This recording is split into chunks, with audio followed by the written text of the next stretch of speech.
Good morning, everybody. Well, afternoon for those of you on the East Coast. I am, of course, Brian McWilliams, your bald, your beautiful host here on the Lions Liberty Network. And let me just say, good morning, Chunky Monkeys.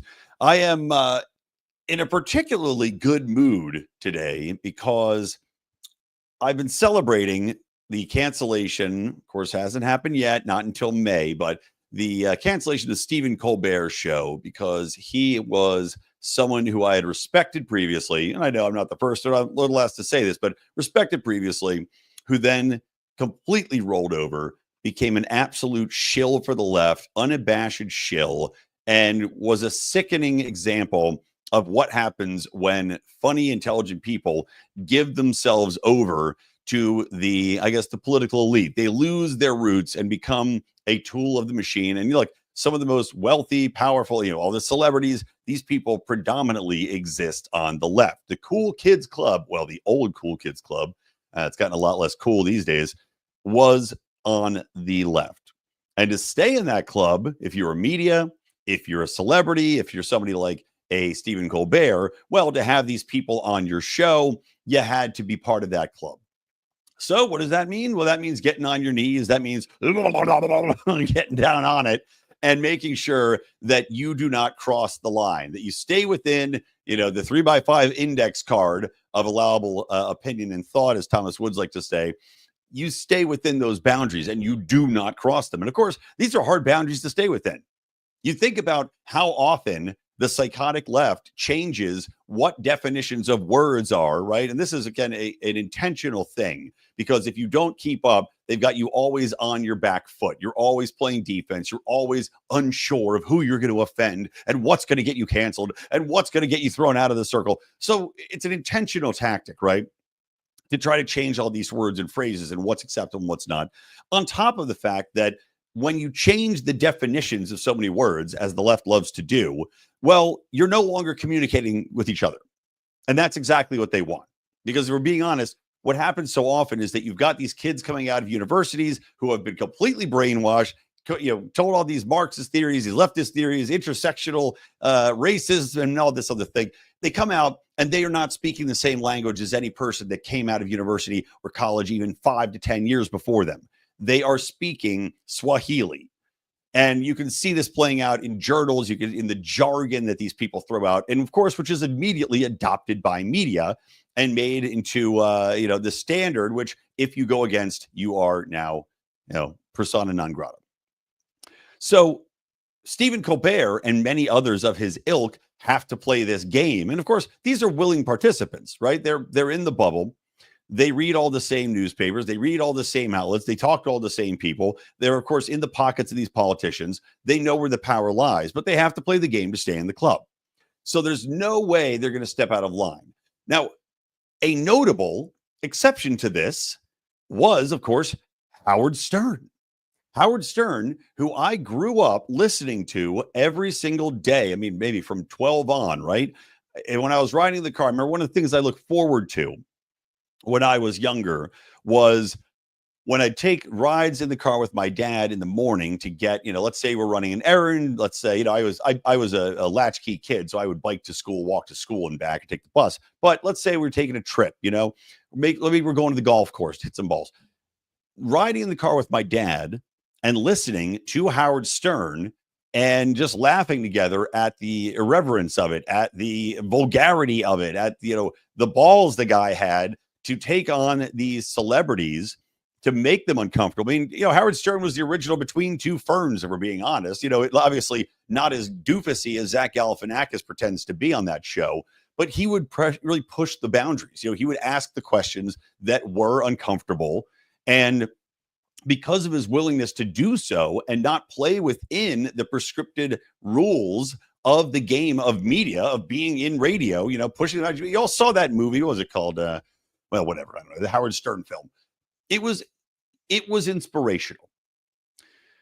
And as a impressionable youth, without a doubt, Howard Stern had an impact on my sense of humor and what I like to do, is pushing boundaries in a fun, smart, funny way is a great way to unlock a lot of insights into people that you otherwise would not get. And that's what's so sickening about what happened to somebody like a Colbert or any of these late night talk show hosts. Conan O'Brien, who without a doubt is on the left, but he's less psychotic than the rest of them for the most part.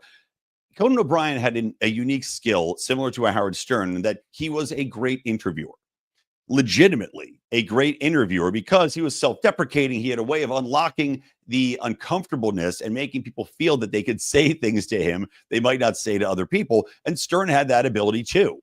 And because of that, and because of the shock value of what he was doing, because it was so unique and different, and he would, just speak his mind.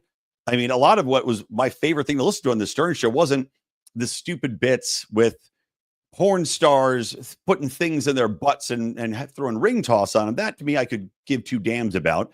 I'm listening on the radio. It's not exactly turning me on to listen to this on the radio. So I was like, all right, move on. But the talking, the dialogue between the members of the studio and talking about current events, politics, what's ever going on in the world, that was very entertaining and very honest and very interesting. And then you have, of course, the guests and you make them feel comfortable to the point where they then would have to, get past it, and you get some good insights. That was what was fantastic. Stern, and I say this with, I can't tell you how much hatred I have in my heart for Howard Stern because of this complete about-face betrayal of everything he stood for. Stern went from questioning, from probing, from making people feel uncomfortable and saying anything, to being the biggest shill in the business, to having Hillary Clinton on his show, who, in days, in a bygone era, if he had a chance to have a politician on his show of a high stature, he would make them answer some tough questions. He would make them uncomfortable. Well, the last time, of course, he had on, whoever, Biden, Hillary Clinton, Kamala Harris. It's a fawning love fest, a pathetic slug wallowing around in whatever juices were dropping off of these political slime bags. He would be more than happy to wallow in that puddle. And it was despicable to watch. You compare that with, what it used to be, where, let's take COVID, for example. Howard Stern was a man who stood up for individualism, and he would have taken COVID and the crushing of free speech, in particular, the targeting of humor and jokes by an administration, which we know happened during the Biden administration, targeting that would have been so offensive to Howard Stern. And yet, what did he do during COVID? He lost his mind. And look, maybe part of this is that he did lose his mind over COVID. And that happened to some people. They just couldn't deal with it. They got fearful. He was a notorious psychopath over COVID. The man embraced lockdowns, embraced forced vaccinations, embraced cancel culture and throwing people off balconies if they didn't get the shot. And how dare you endanger everybody's lives. Lost his mind and sided with the greatest mistake, the one of the most abusive performances by governments worldwide. And what, to stay in the cool kids club because you were scared? Because I just, putting the rationale to his behavior almost makes me wonder if he legitimately had some sort of stroke, like a John Fetterman. Except John Fetterman's stroke seemed to have made him more conservative after he got into office and his brain started to heal, although he's a terrible honk on Israel. Not that that's not conservative. Of course, they're all honks on Israel. But I don't know what happened to Stern. Did long COVID get in his brain? Not that I even believe in long COVID, but did it worm his way in there? Is there a slug on top of his brain sucking away? I just don't get it. Because it's not only that he turned tail, became part of the cool kids club, and then just stayed in there wallowing in the muck. It's not just that he embraced state power and state censorship to such a large degree, but it's also the fact that he went out of his way to then pull the ladder up behind him. Like a Sarah Silverman, where you get to, like an Anthony Jeselnik, you get to the point by being insulting and edgy and pushing the boundaries. Stern, of course, one of the first guys, you still have the video out there of him in full blackface, then goes and says, oh, well, these offensive comedians and these people here, I'm not going to talk to these people who dare to go against the orthodoxy of the world and make these jokes. No, they're trash and garbage.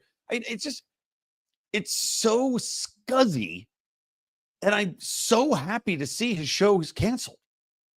This just got announced last night. SiriusXM, goodbye. One of the most lucrative deals in the history of radio. Now, absolutely toast. Oh, hey, Sean's here. How many of these folks ended up marrying millennial white women? Yeah, that's a good question. I don't know. I don't know who Howard Stern remarried. I remember he got divorced, of course. I don't know who he remarried, but that might have something to do with it. A liberal white woman in your life. Millennial liberal white woman. But it's just, I can't express how happy I am to see that he will be. I mean, he'll find, similar to Stephen Colbert, I'm sure he'll find somewhere. And my running gag is, when will Howard Stern's teaching position at Harvard be announced? Because obviously Harvard is the home. All shit runs downhill, and it seems to end up at Harvard. But for now, I'm glad to see that this asshole who betrayed his audience, betrayed everything that he stood for, and then pulled the ladder up, has had his own ladder kicked out from under him. I hope he breaks his bony old fucking ass. That same saggy, disgusting ass that I watched on MTV back when he was actually willing to do things that were interesting and be counterculture. Back when he shaved his head bald. He's got, midgets and all sorts of shit, black midgets dancing around, and his ass hanging on MTV. And yet this man now has no job because he sold out so hard that he basically go woke, go rogue. He sold out so hard that his audience completely abandoned him. And I love every second of it. I'm here for it. Thank you, God. I go back and forth. I vacillate between being white-pilled and being black-pilled, right? I'm terrified of AI. Terrified of it. It's moving far faster than I can ever comprehend. The dangers of AI are prolific. And I'm not just talking economically. I'm talking, a full bore. I am terrified of what AI can do and its capabilities as far as literally destroying humanity. And then I'm white-pilled on what's happening culturally, insofar as the trans issue, insofar as these idiot woke celebrities getting slapped down, the Democrat Party, each new week that goes by, hitting brand new lows in their favorability ratings among everyone. I mean, they're at an all-time low every single week, and they keep doubling down on it, which I love even more because they keep failing. Seeing Colbert's show get canceled, seeing NPR and PBS get defunded. I am excited to see these things, and I'm going to talk about that momentarily. Seeing Howard Stern taken down and his show taken away because he's such a worthless, a decrepit example of what happens when you embrace this woke nonsense and forget where you came from and who your audience is. It's delightful. But the fight continues. Anyway, so fuck you, Howard Stern. Okay, next thing I want to talk about here is briefly, I do want to talk about Dildogate, and then we'll get into the defunding of public broadcasting and some interesting notes from Matt Tiabi. But I find it hilarious. It should stop, but I find it hilarious that people keep bringing dildos, specifically green dildos, to WNBA games and throwing them out there. And ironically, Sophie Cunningham, who of course is the tall, gorgeous blonde who has become the enforcement for Caitlin Clark, who continues to be used and abused. And I had tweeted out this. I mean, it is incredible that the WNBA has this firebrand. I mean, Caitlin Clark is to the WNBA what Michael Jordan and Magic Johnson and Larry Bird were to the NBA, right? Drawing so many viewers, so many eyeballs, making it like the top must-watch thing. I mean, the NBA had, I'd say, during that era, eclipsed, football and baseball as far as popularity. At least for me as a kid growing up in the Jordan era, Magic era. I mean, it was the time that everybody I knew had the same jerseys on and the same hats on, no matter where you lived. I was a Sixers fan, but I was a bigger Jordan fan. The WNBA has their Jordan in Caitlin Clark. Unfortunately, she happens to be straight and white. And the league, or at least I don't say the league formally, the league hates her because a lot of the people that own the teams in the WNBA, a lot of the managers, a lot of the coaches, a lot of the executives are all black, and a lot of them are not straight. So there you got, this kind of animosity towards this outsider that's dared to come in and make their league relevant for the first damn time, that's brought them in so much more revenue to a league that is failed. This epitomy, I mean, in every measurement, failed from a rating standpoint, from a financial standpoint, from a branding standpoint. It is failed. I mean, hilariously, let her cook was Gatorade's, or was it Nike or Gatorade? That was the phrase they chose to put on the WNBA, let her cook. Idiots.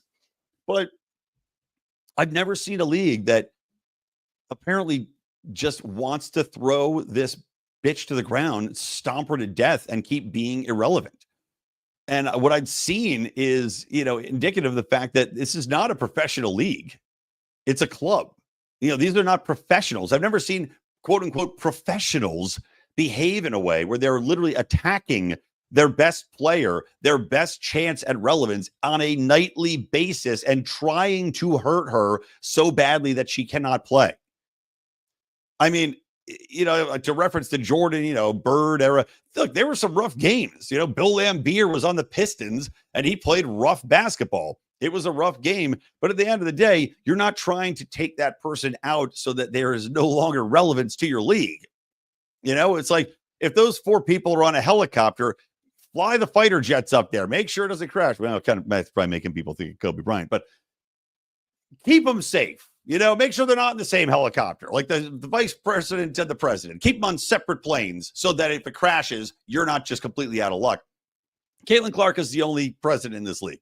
She's on Air Force One. If Air Force One goes down, nobody gives a shit about the WNBA anymore. And these quote unquote professionals can't stand her. So, in the wake of that, in the wake of all this, Caitlin Clark, if you guys don't know this story, they wear the WNBA players, these girls. And again, this is how they're not how not professional they are. They made these stupid shirts that say, pay us what we owe us, or what you owe us, pay us what we're owed, something like that. It went over like a wet turd, as you'd imagine. And they made it a point to say, and this actually is to the benefit of Caitlin Clark, not that these idiots do this. Well, Caitlin Clark's team had nothing to do with these shirts, and they're very proud of themselves as though they did something great. Instead of lampooning their own league, their own ineptitude, their own financial ineptness and financial ruin of this league that completely bleeds money out every week, and then have no idea why, out of nowhere, we made ourselves look like assholes, like self-entitled, smug pieces of shit. And now, as a response, people are throwing green dildos on the court, and they're like, oh, what is this? This is sexism. No, it's not sexism. You girls acted like petty assholes.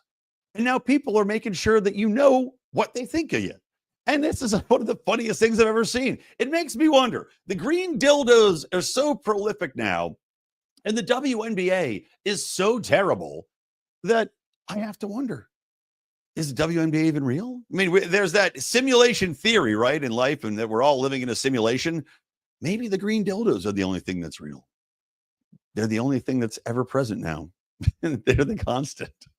Our universe is built around green dildos, and everything else is just a construct, including the WNBA. And somebody had tweeted at me saying, well, why would they make something that boring if this is the Matrix? But as we know, if you make a Matrix that's too perfect, humanity will not accept it. So now they have to make the WNBA that boring. Otherwise, we'll get wise to it. Anyway, all right, moving on. So PBS and the Corporation for Public Broadcasting and all these other broadcasters, right, that received federal grant money. Come on, computer, don't crap out on me. They've announced, we're going tits up, we're bankrupt, because they did the massive cuts to public broadcasting. I think it was like, they took away $1 billion, et cetera. But $1.1 billion in federal funding from the Corporation for Public Broadcasting, which disperses federal money to NPR, PBS, and affiliates, right? And if you don't know how these models work, I actually have intricate knowledge of it because I used to do public relations for an independent children's show for a couple of guys who are just the biggest Jersey douchebags you've ever met. And this is coming from a real Philly douchebag here. Shira and Lolly's Diddy Doodle Works. That was the name of the show. So anyway, the models, there's, you've got different creators. Some shows are directly funded by PBS, but most of the time they buy shows off. Like, for example, Elizabeth Warren's too dumb to realize this, but the Children's Television Workshop, which was owned by Jim Henson Company, I think they split off now, that creates Sesame Street, and then they sell that to PBS. They'll get grants from PBS, don't get me wrong, but that's how the model works. And there's independent stations that are individually owned PBS stations all over the country. Sometimes there's groups, American Public Media is another one, conglomerates, but they'll have under that, certain number of stations. So they buy up and they've got independent finances. So the reason I want you guys to know this is that you understand that when we talk about the Corporation for Public Broadcasting, that is an entity that is more of a distribution management entity. And they only have like 40 employees, by the way. So Congress defunds them. They're not able to send grants out. But now you've got all these people that are saying, well, we're going bankrupt. Corporation for Public Broadcasting, by the way, says that they're just completely gonna go defunct. But they have a lot of money. And as Matt Tiabi has pointed out, so do all of these other public broadcasters. NPR parent company, GBH parent company. All of these, and he uses ProPublica's nonprofit Explorer tool to look into this. Corporation for Public Broadcasting to shut down following cuts, right? So they've got 40 million people, but as of September 30th of last year, they had $400 million. And this is the most recent data that's available. They've got almost $200 million in cash. $200 million in cash. You could stay open with that money for quite a long time. You've got 40 employees. Like, what grants do you have? I'm sure there's some allocated grants, but you can stay up and let's not forget as well that you can actually, no, that's not even counting grants. They have 175 in liabilities, which is the grants. So they just have $200 million in cash they're sitting on right now. And yet they've been quote unquote defunded and don't have enough money to move forward. Bullshit. And all these, he went through a bunch of them for different, let's see, American Public Media is sitting on, liabilities of 48 million, but 178 million in assets. Plenty of cash. WGBH, which is a Boston-based conglomerate. They have almost $600 million in assets. 600 million in assets. Now, 400 million of that has the grants attached to it, but still, these places all have so much money on hand that they could easily access and use to get through to make a transition. And look, I also have experience dealing with a nonprofit transitioning from a state-funded model to a community-funded model. And guess what? We were able to do it for them. We were able to, talk about it. And, you play up this angle. We've lost all our money. Can somebody help us? You play up the angle, right? Because that's what's going to play with the public. But then you raise the money. And these people seem to not be wanting to raise the money. They seem to just go, well, you know what? We're done. What are you going to do? But we're just going to have to eat dog food. You're all going to have to play with tin cans in the backyards because we don't have any money to make any shows anymore. Get the fuck out of here. Number one, a lot of these shows, as I said, like Children's Television Workshop had to deal with HBO. Now they have a deal with Netflix. So they got defunded and immediately Netflix stepped in and said, well, this is a good product. We want it. And again, Liz Warren's too stupid to understand this and how the market works and how these shows are actually created. All the other shows that you love, if they are good shows, will find homes. And let's not forget, as I mentioned, these corporations have money. They can simply say, we can budget out. Maybe we reduce some of our investments here or there. Maybe we make some budget cuts. Maybe we make some layoffs to the 400 chaff employees that we brought on, administrative bullshit, because God knows there was a fire hose of cash aimed at them for the last 4 decades. Maybe you make some cuts, but then you go, okay, we're doing our pledge drive. Anybody that's watched public media, actually, I haven't seen this in a while, but I'm sure they still do it. Anybody that's watched, a public media on television on regular television, you'd see the pledge drives. Oh, give now, and we'll give you a tote bag. We'll give you some earbuds. We'll give you, I don't know what it is. Big Bro will give you a handy job out behind Mr. Snorky Shack, whatever it might be. You can raise money.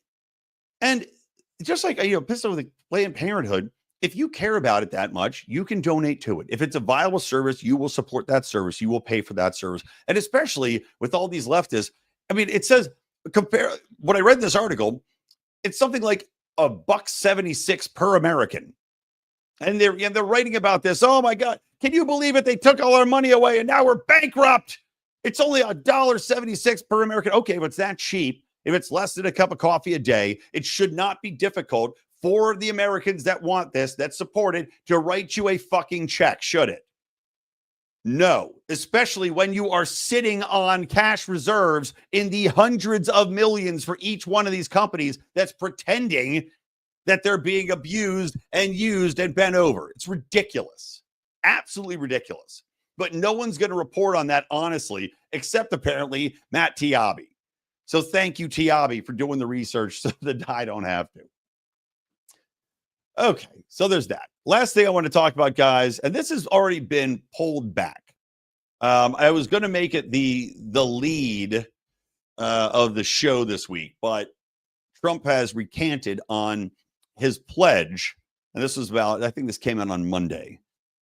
Trump had pledged that if a city had gone and said, well, we're going to use a BDS, boycott, what is it? Boycott something and something. I can't remember what it actually stands for Israel, right? Boycott, divest, and whatever. But essentially go after companies that are based in Israel, right? Or Israel as a country because of what is the ongoing genocide in Gaza. And by the way, Bibi Netanyahu now says that they want to full on occupy Gaza. So that's going to be fantastic. Can't wait for that. But if you dare say, well, we are going to boycott what Israel's doing because we think what they're doing is hideous and horrible and ongoing and seems to have no end in sight, well, that he was going to withhold federal funding from your state or city. That is one of the most despicable and frankly treasonous things that I've ever heard suggested. And of course, the outcry from every side to this insane concept is why he pulled it back almost immediately, because it just it started a firestorm of people pointing out exactly what I'm going to be pointing out here. Maybe not exactly. I'm, of course, far more verbose and handsome. But pointing out that you are putting a foreign government and a foreign power's interest in front of the American people when you do this. I mean, are you going to tell me that if a disaster happens, if a hurricane strikes somewhere that says, you know what, fuck what Israel's doing. We don't want to, we have no ideas to support this. We have no interest in ongoing warfare. We have no interest in funding these people. We have no interest in working with companies that are based there because that's the only way we can send a message. Since the federal government and Congress continuously go and fund this bullshit, a city says, we don't want to fund this. We're not going to do business with Israeli companies. That's the only way we can send a message. Fine. Well, number one, that is one way to exercise free speech, right? It is a protest against what's going on in another country and by our own government, which is complicit in this stuff. Okay, you're doing a protest. So that should be protected in general.